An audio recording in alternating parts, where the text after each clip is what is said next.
Howdy legends, Zephyr here, and welcome back to another Apex Legends Pro Guides video.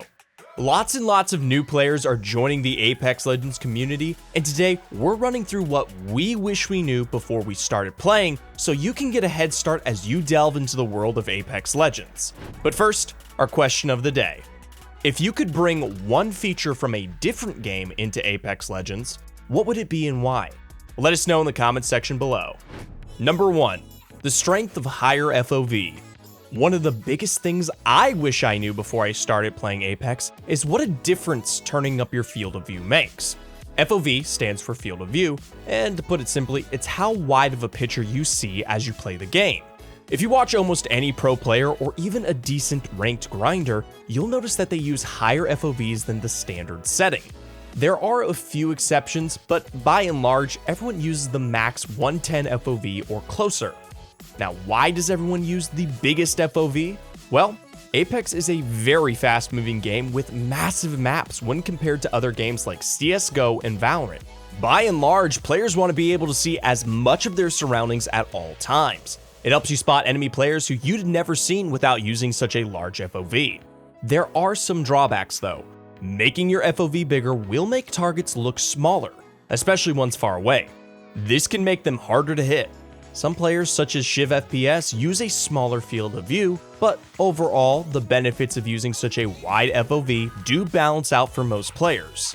Now, it does take some getting used to, and it's a bit weird at first. You'll obviously feel so much faster with a wide FOV, but I promise you, give it a try and see what you think. See if it works for you. While a lot of players use 110, plenty swear by 104 as well. Do you need help advancing to the next level in Apex? Tired of being stuck in the lower ranks? ProGuides has expert Apex Predator coaches on deck to advance your gameplay. They can help spot flaws, give you detailed knowledge, and direct you on how to best spend your time to take your Apex ability to the next level. ProGuides is your one-stop shop for all things Apex Legends, as well as high-quality coaches that are in-game tips, tricks, and guides suitable for any level of player. So, whatever your gameplay needs, we've got you covered. Why not sit down with an Apex Predator and get their input on how you can become the carry of your team in Apex? With their help, you'll be climbing the ranks in no time, no matter who you're teamed with. Check out the link in the description, and let's go! Number 2. Loot differs at different places. Something else that took me forever to realize is how wildly loot differs between places of interest and between maps. The two things this affected is 1, where to land. You'd think on World's Edge, with everyone piling into Fragment, that place has some killer loot. But actually, it has pretty weak loot compared to other POIs, like Lava Siphon. Equally, is it worth dying at Landslide off drop to compete for one of the 6 cells in a P2020 available there?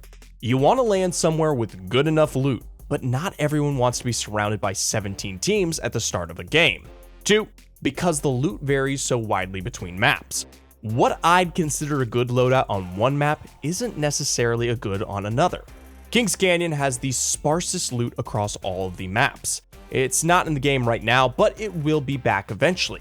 This means that leaving your drop spot with a blue and 2 white shields isn't really that bad in comparison to, say, Storm Point, where there are some really hot spots for loot. If you don't have at least 1 purple shield on Storm Point, you're likely to be at a disadvantage to most teams you'll encounter. So, rip a Google search on what POIs have what loot rating and adjust accordingly. There's also the hot zone that has extra juice loot at random during a game. Number 3, legend choice matters. If you are looking to play seriously, and especially if you are a solo queue ranked grinder, your legend choice can really matter. The ideal legend composition contains a character that can help you rotate, a legend that can scan the beacon, and then a legend that can help you defend a position or reset after a tough fight. Now, these are pretty broad categories and almost all legends are usable, but you want a mix. Being comfortable on a range of legends will make you a better player and let you flex to what your team needs. You don't want to end up with a Watson, Caustic, and Gibby situation. You'd literally be able to repel an entire army, but you'd have no idea where the zone is going and you'd struggle to get there.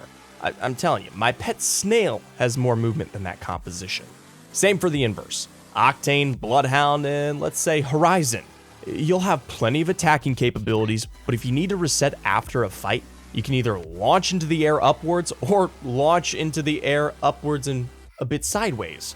Now, I'm not saying that you couldn't make either of those legend compositions work, but running a somewhat balanced team setup will make life a lot easier for you, especially if you're looking to climb the ranked leaderboard. Number 4, your team can ditch you and the game. Something that really grinds my gears when I started playing Apex is that sometimes your teammates just straight up dip. Now this can take a few forms. They might not even land with you.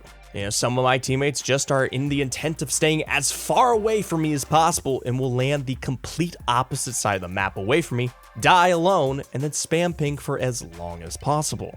Sometimes they'll land with you and then just bolt in the complete opposite direction, completely oblivious to what their team is doing.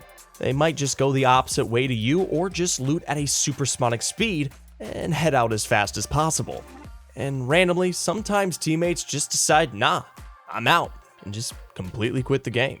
Not just the classic instant leave when knocked thing either. I've had teammates just peace out randomly. Maybe they're getting in trouble for not doing the dishes or something, or maybe their hamster chewed through their Ethernet cord, or maybe they just hate me and want to see me suffer. Either way, be prepared to be abandoned and have to fend for yourself on occasion in Apex Legends. Number 5, don't hoard loot. It can be really tempting to hoard loot. When I started Apex, I had the mentality that I'd never want to run out of heals or ammo. But it's important to have a balanced inventory and think logically about what I really need. For example, if I'm not planning to take a lot of damage from Storm, do I need more than 2 medkits? If I fight teams, I'll be able to take medkits from them. And if I need to pop more than 2 medkits in a fight without killing someone, I'm probably going to be losing that fight anyway. Same for Phoenix kits. They take an age to use, so I can't really use them mid-fight. What good would holding on to 3 Phoenix kit really do for me in comparison to other options? Also, shotgun ammo. I only run 16 now. I'm not even kidding. I used to take 32 or even more when I started playing Apex. But think about it. If I'm using a PK and I'm firing 16 reserve shots and the 5 in the gun, and I've not killed anyone or been able to loot some from a bin or the floor, am I actually still alive? Am I playing? Is my monitor on? In what world am I using 21 shotgun shots without having access to more shotgun ammo? Even ammo. I looted someone's box in pubs this morning and they had 500 light ammo. Is that really necessary? What a lot of people forget when they start Apex is how good grenades and ultimate accelerants can be.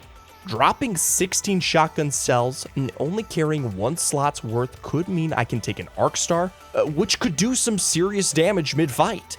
Not taking 500 ammo and taking some extra nades or an ultimate accelerant will overall balance out my inventory and make my fighting capabilities much stronger. Now, everyone has a personal preference on what they like to carry, and of course, it depends on bag size, gun choices, and legend choices.